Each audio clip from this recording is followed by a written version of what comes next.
So measurements of error, इसमें आपका जो एरर है ये किसी मेजरमेंट का होता है बेटा। जैसे कोई भी चीज़ आप मेज़र करते हो तो उसमें एरर की कई पॉसिबिलिटीज़ होती हैं।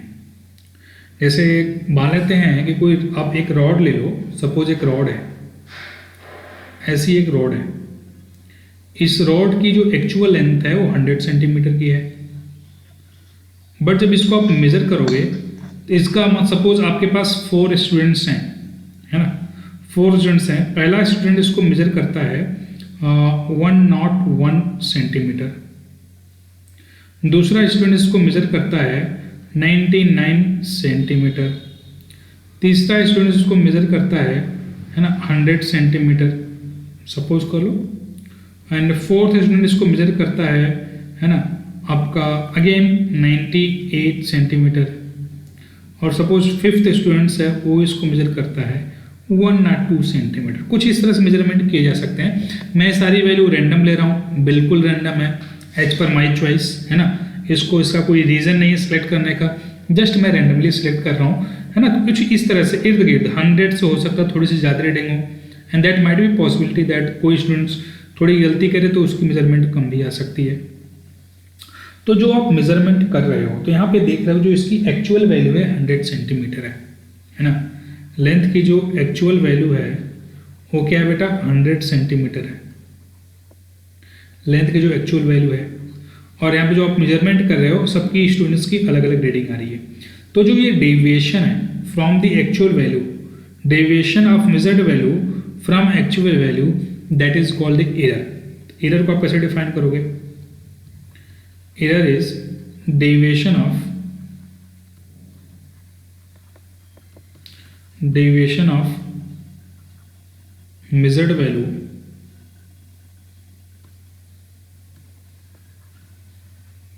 measured value from actual value। ठीक है। अब जो डेविएशन है ये किस बात पे डिपेंड करेगा? डेविएशन 2-3 बात पे डिपेंड करेगा बेटा। पहली चीज ये है कि आप किससे मेजरमेंट ले रहे हो, है ना, उस पर भी बहुत डिपेंड करेगा। सपोज आप जिससे मेजर कर रहे हो आपकी एक स्केल है, सपोज दिस इज स्केल, है ना, जो आपके ड्राइंग बैग्स में जनरली होती है। सपोज इस स्केल से आप मेजरमेंट ले रहे हो, ठीक है, और इस स्केल्स में आपके डिजिट है 0 1 2 3 4 5 6 7 8 9 10, अगेन 1 2 3 4 5 6 7 8 9 10, 1 2 3 4 5 6 7 समथिंग लाइक दैट। तो this is 1, this is 2 and so on. ऐसे आपकी स्केल्स है, स्केल है जो सेंटीमीटर में इधर रीडिंग है, जिसके थ्रू आप इसको मेजरमेंट ले रहे हो, इस रॉड की मेजरमेंट कर रहे हो। अब ये जो एरर है बेटा, ये एरर 2 फैक्टर्स पे डिपेंड करता है। This error can be because of the observer जो आपके मेजरमेंट कर रहे हैं, या ऑब्जर्वर जो आपके हैं, है ना, जो मेजरमेंट ले रहे हैं, जो आपके ऑब्जर्वर हैं, इन पे भी डिपेंड कर सकता है। या फिर जिस इंस्ट्रूमेंट से आप मेजरमेंट कर रहे हो इस इंस्ट्रूमेंट में प्रॉब्लम हो सकती है, या फिर आप जो प्रोसीजर फॉलो कर रहे हो स्केल को कहाँ पे रख के मेजरमेंट करनी है, यहाँ पे 0 है और आप यहाँ से स्केल यहाँ से रीडिंग ले रहे हो, 0 यहाँ से है बट आप रीडिंग यहाँ से ले रहे हो, आपको 0 को कोइंसाइड करना पड़ेगा ना इस रॉड के इस एंड से। बट डिपेंड करता है, सपोज स्टूडेंट्स ने यहाँ उसको स्केल के इस एंड को रॉड के इस एंड से इक्वेट करा दिया है, तो हम प्रोसीजर में भी गलती हो सकती है। तो आपके यहाँ पे इतने चांसेस हैं, क्या हो सकता है जो ऑब्जर्वर है वो गलती कर रहा हो, या फिर उसके इंस्ट्रूमेंट में फॉल्ट हो, उसके इंस्ट्रूमेंट्स में फॉल्ट हो, या फिर उसके प्रोसीजर में फॉल्ट हो। तो 3 पॉसिबिलिटीज हैं। तो अगर स्टूडेंट्स जो गलती करता है वो ऑब्जर्वर की गलती से होता है, ठीक है, तो इसके रीजन के बेस्ड पे, जो इसका रीजन है, रीजन के बेस्ड पे हम 2 टाइप्स को एरर में डिवाइड करते हैं। पहला एरर को हम बोलते हैं बेटा, है ना, रैंडम एरर। एक होता है रैंडम एरर और दूसरा है बेटा सिस्टमैटिक एरर। तो रैंडम एरर कब पॉसिबल है? रैंडम एरर तब पॉसिबल है जो ऑब्जर्वर की वजह से होती है, जो ऑब्जर्वर की गलती की वजह से होता है। This is because of observer, this is because of observer.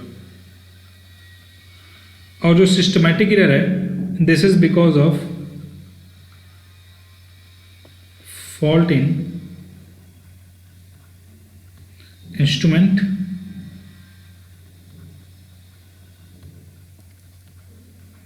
और procedure.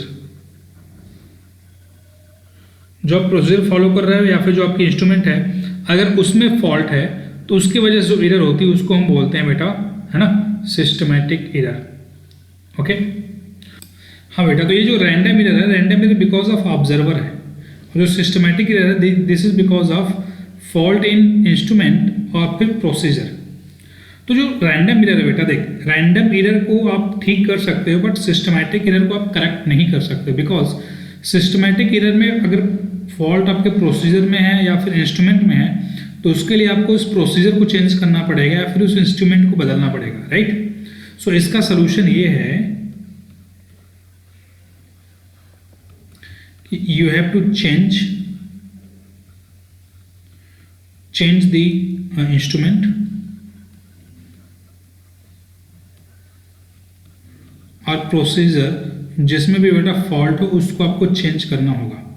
But in case of random error, and जो आपकी रैंडम एरर है, रैंडम एरर में आपको इन जो आपके मेजरमेंट है इनका एवरेज लेके आप इसको ठीक कर सकते हो, इसका आप एवरेज लेके ठीक कर सकते हो। ये रैंडम है तो हो सकता है किसी की पॉजिटिव वैल्यू आएगी, किसी की नेगेटिव आएगी, तो जो भी मेजरमेंट है उन सबका अगर एवरेज लेकर के इसको आप करेक्ट ले सकते हैं, है ना, टेकिंग द एवरेज आप इसको करेक्ट कर सकते हो। इसका सोल्यूशन ये है टेकिंग द एवरेज। ये किसका सोल्यूशन है बेटा?